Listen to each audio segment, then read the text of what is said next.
Then all క్లాంగ్స్ 5 tribes song ఉంది. అన్ని 5 గూడాలు ఒక దగ్గరకు వచ్చే పాట ఒకటి ఉంది. ఆ పాట అంటే ఒక్కొక్కరికి 1 minute ఇంట్రడక్షన్ ఉంది ఒక్కొక్క గూడానికి. అది దాని తర్వాత ఒక్క సాంగ్ మాత్రం నేను మణిశర్మ గారి దగ్గర కొన్నాను. ఆయన దగ్గర కొన్నాను. ఐ జస్ట్ బాట్ డబ్బులు ఇచ్చి ఒక సాంగ్ చాలా బాగా చేస్తున్నాడు ఆయన. ఆయన దగ్గర ఒక పాట ఇప్పుడు ఎవరో చెప్తే వెళ్ళి అడిగాను, మీ దగ్గర ఇలా మంచి పాట ఉంది కదా. ఓకే విందు దాకా నచ్చితే తీసుకో అన్నాడు. సో ఈ వాజ్ గ్రేషియస్. సో ఆయన దగ్గర తీసుకున్నాను. కానీ అంటే నాకు ఒకటి అనిపిస్తుంది, ఇన్ పర్సనల్ ఒపీనియన్ కావచ్చు, ఇదే ప్రాజెక్టు ఇదే విధంగా ఇప్పుడు ఏదైతే మీరు ఏదైతే చేస్తున్నారో అదే కావచ్చు, ఇదే టెక్నీషియన్స్ కావచ్చు, ఇదే విధంగా వేరే వాళ్ళు తీసుంటే ఇంకా ఎక్కువ బడ్జెట్ ఉండిందేమో అంటే ఏమంటారు మీరు? Could be, maybe, but I'm not questioning about the hero. No I understand. I tell you, మీరు అనేదానికి గుర్తుంది. See everybody has a limited buzz. Okay, depends on the market.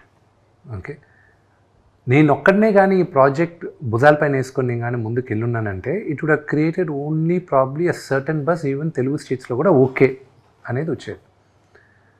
But నాకు అలా కాదు. I wanted the story to be very large, very large. I want explain my question.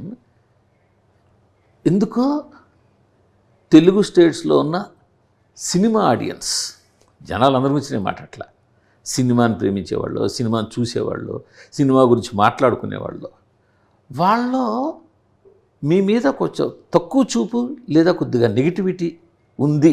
ఉంటుంది కదండి, ఎందుకు ఉండదు? అందువల్ల దీనికి రావాల్సిన బడ్జెట్ రాలేదు అని నేనంటే ఉంటుంది. ఎందుకు ఉండదు? వాళ్ళు ఒక ఛాన్స్ ఇస్తారు చూడడానికి.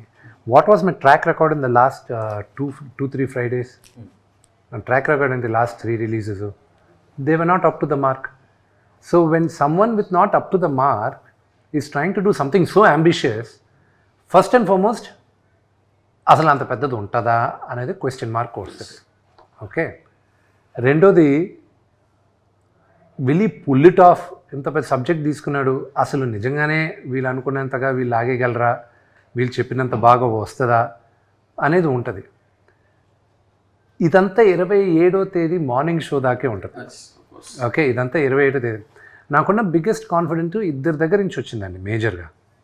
మన బీవీఎస్ రవి, మచ్చ రవి అంటారు కదా, ఆయనకు మా నాన్నగారు నాకు చెప్పకుండా మిక్సింగ్ జరిగేటప్పుడు రవి రా ఒక దగ్గరకు తీసుకెళ్తానని ఆయన తీసుకెళ్ళి ఫస్ట్ హాఫ్ చూపించాడు. రవి అని వాజ్ సో అమేజింగ్, అది ఇదని మాట్లాడాడు. నేను భయపడాను, ఇదేంటి అసలు నేను మిక్సింగ్ ఇంకా అవ్వలేదు, ఏం కాలేదు, ఊరికే ఆర్ఆర్ ఫస్ట్ దీనికి అది. దాని సెకండ్ హాఫ్ ఎప్పుడు అని అడుగుతూనే ఉన్నారు.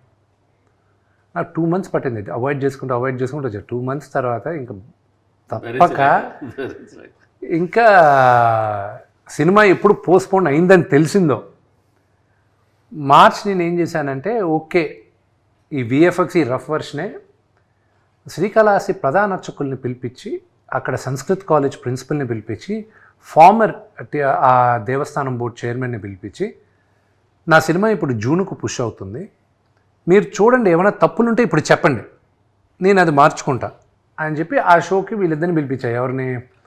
రవిని, ఇది కోనా వెంకట్ని కూడా పిలిపించాను. అంతా అయిపోయిన తర్వాత it was very rough. RR లేదు, ఏమీ లేదు, బ్లూ మ్యాట్లు అలాగే ఉన్నాయి.